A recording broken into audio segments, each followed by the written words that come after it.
So how is child support calculated in Utah? Well, here's what's good. In Utah, child support is essentially a non-negotiable. So what we do is we put both parents' income, the number of kids, and how many overnights each parent has with those kids into a table, into an online worksheet, and it gives us what child support should be. Now, that sounds pretty easy, but it's not. Here's where the catch.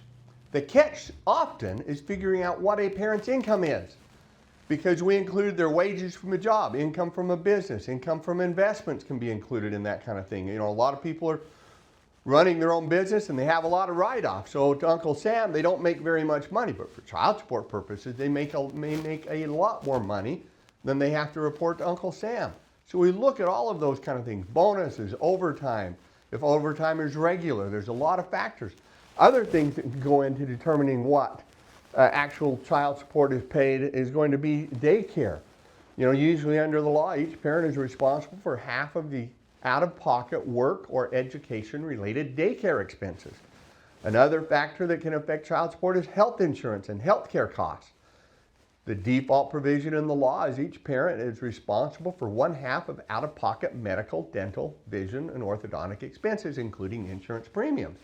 So, if, hypothetically, you have to pay $500 a month in child support, but you're also paying $100 a month toward the child's insurance, then you only have to pay $450 a month in child support to account for that, the person you're paying child support to having to pay half of the insurance premium. So there's a lot of those kind of things that people might overlook. So if you're in the middle of a custody battle, you need to make sure child support is calculated correctly. Let us help you. I mean, you can Google it. It's online. The calculator is online at the Utah Office of Recovery Services. Once you know what the incomes are and how many kids and the overnights, that part's easy. The difficult part is getting to the income figures, first off, many times. Second part that can be hard is how do we factor in the daycare and the medical, dental, vision, insurance, and out-of-pocket expenses so that those are accurately dealt with when we're dealing with child support, because all of them kind of mesh into it.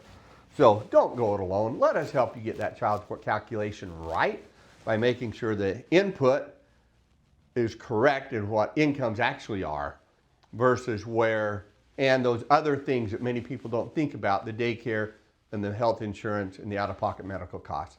If you'd like to know more, we would love to talk to you. You can go to greaterzionlaw.com and set up a consultation.